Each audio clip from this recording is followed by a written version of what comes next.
Hello दोस्तों, veterans नमस्कार। मैं दीवान सिंह। मैं आपको बताना चाहूँगा कि हर बैंक पेंशनर किसी न किसी रूप में या तो फाइनेंस मिनिस्टर को या आईबीए को या आरबीआई को, प्राइम मिनिस्टर को,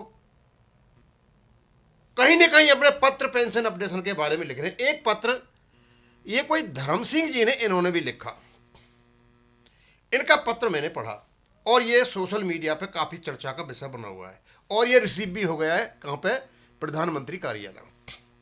पहली बात तो ये जितने भी पत्र जाते हैं प्राइम मिनिस्टर को जो एड्रेस होते हैं, प्राइम मिनिस्टर साहब इनको कभी नहीं पढ़ते। एक बात, रिसीट तो कोई भी कर सकता है, वहाँ विभाग में जो बैठा हुआ है रजिस्टर्ड लेटर जाएगा, रिसीट करके भेज देगा। अब पढ़ने वाले कौन है? प्रिंसिपल सेक्रेटरी भी नहीं पढ़ेगा, उसके नीचे एग्जीक्यूटिव बैठे वो भी नहीं पढ़ेंगे। किसी का ध्यान चला जाए नहीं तो चला जाएगा। खैर एनीवे, यहां पर ये ऑनरेबल प्राइम मिनिस्टर को पत्र लिखते हैं धर्म सिंह जी, और इस पत्र में ये प्राइम मिनिस्टर को जमीन से उठा करके हवा में ले जाते हैं, यानी फर्श से ऊपर ले जाते हैं। मतलब इतनी बड़ाई करते हैं, इतनी बड़ाई करते हैं इनकी पूछो मत। और साथ में ये भी कहते हैं कि भाई हम सीनियर सिटीजन हैं, 35-40 साल से हमको पेंशन अपडेशन नहीं हो रहा है और हमारी कोई सुन नहीं रहा है। आप सबका साथ, सबका मन का विश्वास, सारी वैसे इन चीज़ों की ज़रूरत नहीं थी। इन चीज़ों की कोई ज़रूरत नहीं है, क्योंकि प्राइम मिनिस्टर को क्या कहेंगे इन चीज़ों के बारे में? ऐसी चीज़ें वो रोज़ाना ही सुनते हैं। ये फालतू की चीज़ें, इसमें से पेंशन अपडेशन से इनका कोई संबंध नहीं है। लेकिन मुझे सबसे ज़्यादा अचंभित किस चीज़ ने किया मैं बताऊंगा। भाई जब बार बार आपको बताने के बाद बूढ़ी ये बताया जा रहा है कि हमारी पेंशन फंड वेस्ट नहीं है, हमारी पेंशन अपडेशन रेगुलेशन बेस्ड है, रेगुलेशन में लिखा हुआ है, वो बताने के बावजूद ही जबरदस्ती बार बार हमारे बैंक पेंशनर फंड बेस्ड बात करते हैं। यहां भी इन्होंने 2022 की फंड पोजीशन को बड़े विस्तृत रूप में बताया कि इतना फंड है हमारे पास और इतना इसका ब्याज आता है, और सारा कैलकुलेशन लगा लिया इन्होंने। भाई कहां से आई आपकी डिटेल? ये किसने बताई आपको डिटेल? ये क्या आपने जो ट्रस्ट बने हुए हैं 12 बैंकों के, वहां से डिटेल ली? वहां से पूछा कितना कितना पैसा आपके पास? क्या आपने कंसोलिडेटेड कहां से ले ली?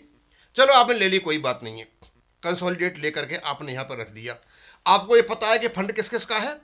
ये फंड जो इस समय पेंशन जो ले रहे हैं उनका भी है, और अभी जो सर्विस कर रहे हैं कम से कम 5-6 लाख लोग हैं 2010 से पहले पहले, सारे के सारे उनका जो पैसा जाता है सीपीएफ का, वो भी जा करके यहीं जमा होता है पेंशन फंड में, जो उनका भी फंड है। और उनकी आजकल जो पेंशन की रेट है इतनी हाई है कि जब इसका हिसाब किताब होगा ना, तो कोई भी आपके पेंशन फंड से आपको पेंशन अपडेशन नहीं होने वाला है। अब पता नहीं हमारे आदमी क्यों नहीं समझ पा रहे हैं इसको, वो अपना फंड मान के बैठे। और दूसरी बात, आपके फंड की पोजीशन कैसी है कैसी नहीं है, आपको किसने अधिकार दिया इस पर बात करने के लिए?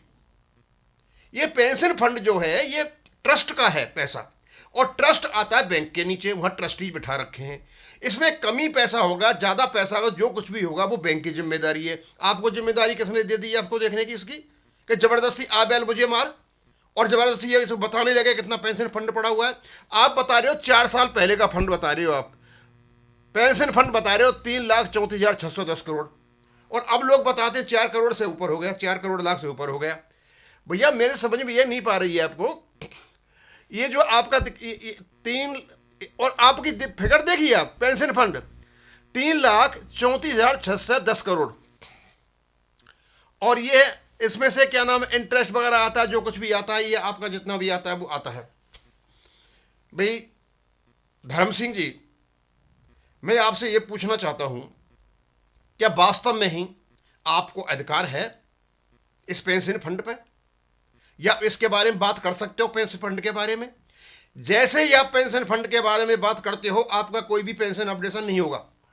यही कहानी वेंकटाचलम और आईबीए ने बहुत पहले चला रखी थी कि कोई आपका प्रोविजन नहीं है पेंशन का, और आपकी जो पेंशन है वो फंड बेस्ड है, और यही फंड बेस कर करके 2010 में आपकी जेब काटी थी इन लोगों ने। और वही कहानी आप गा रहे हो, और वही कहानी प्राइम मिनिस्टर को लिख रहे हो।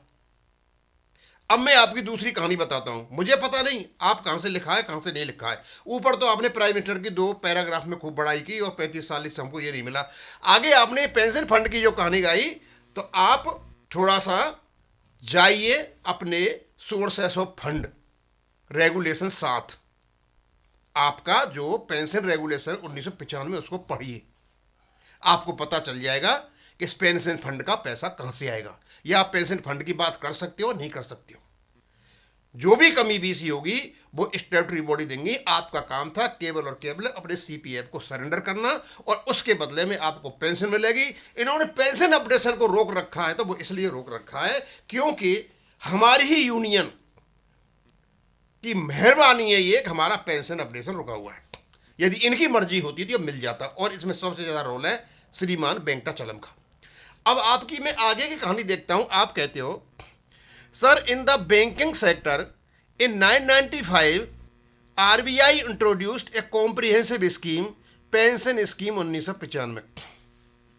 सर ये कौन सी स्कीम है आरबीआई ने इंट्रोड्यूस की थी? भाई ऐसी तो कोई स्कीम नहीं आई आरबीआई की पेंशन स्कीम 1995 में। हाँ, 1995 में पेंशन का जो रेगुलेशन है 1995 में वो आया था, और वो आरबीआई ने नहीं किया था सर। आपकी जो पब्लिक सेक्टर बैंक्स हैं इनमें एक समझौता हुआ था।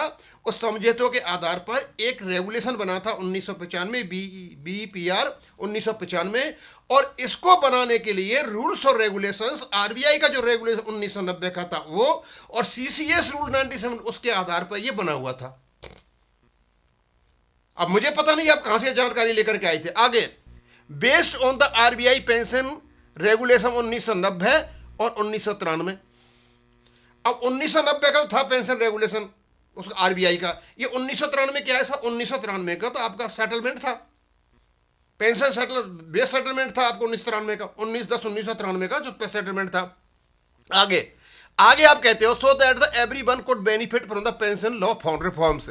However while in the RBI pension regulation 1990 in pension scheme 1993 included A provision for pension updation. आप कहते हो आरबीआई के 1990 के पेंशन रेगुलेशन में और 1993 की हमारी पेंशन स्कीम में एक अपडेशन का क्लॉज था, कोई प्रोविजन था, उसको छोड़ दिया गया, और वो एडमिनिस्ट्रेटिव एरर थी। सर क्या कह रहे हो आप बता सकते हो आरबीआई के पेंशन रेगुलेशन 1990 में कहां लिखा है पेंशन अपडेशन?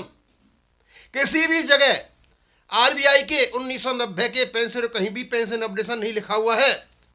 यदि वहां लिखा होता तो ये 2019 में पुणे नहीं होता। हमारे में लिखा हुआ है सर 1995 में। क्यों लिखा हुआ है कि हमारा जो बना हुआ है वो सीसीएस रूल 1972 के आधार पर बना हुआ है, लेकिन लिखा तो वहां पर भी नहीं है, इंप्लाइड है। लेकिन यहां तो लिखा है अपडेशन, लेकिन उसके साथ में एक अपेंडिक्स लगा करके इसको आगे वालों के लिए रोक दिया। एक इंप्रेशन गया कि भाई ये आगे वालों को नहीं है, लेकिन जो रेगुलेशन 56 है वो आगे वालों को भी देता है।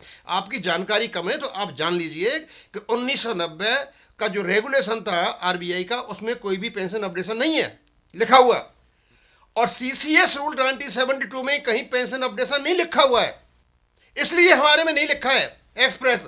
लेकिन हमारे में एक्सप्रेस लिखा है 1994 तक का कुछ हुआ है अपडेशन, वहां 35/1 में है, हमारे में तो है। बड़ा सशक्त रेगुलेशन है, आप उसकी जड़ क्यों काट रहे हो?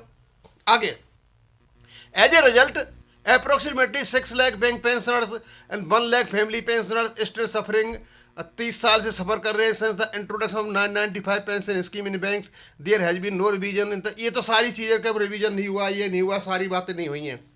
धर्म सिंह जी, मैं आपको बताना चाहता हूं, आप पहले अपना पेंशन रेगुलेशन पढ़िए, और पेंशन रेगुलेशन पढ़ने के बाद आप इस प्रकार के लेटर लिखिए। एक तो आपसे रिक्वेस्ट है कि आप ये फंड बेस्ड की जो बातें कर रहे हो ना, फंड की जो कैलकुलेशन, इसको छोड़िए सर।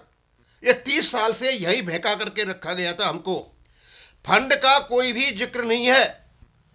आप रेगुलेशन पढ़िए, वहां केवल और केवल आपको सीपीएफ सरेंडर करना है, और आपका कोई मतलब नहीं है, आपको पेंशन मिलेगी। और अपडेशन के लिए 35.1 है जो 2003 में अमेंड हुआ है, बड़ा सशक्त वो है। लेकिन यह एक्सप्रेस पेंशन अपडेशन इसलिए नहीं है क्योंकि आपका रेगुलेशन बना हुआ है सीसीएस रूल्स 1972 पर, वहां भी स्पष्ट नहीं लिखा हुआ है।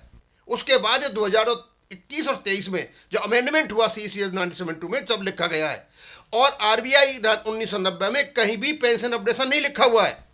आरबीआई का pension updation court moderate committee से 2019 में हुआ है।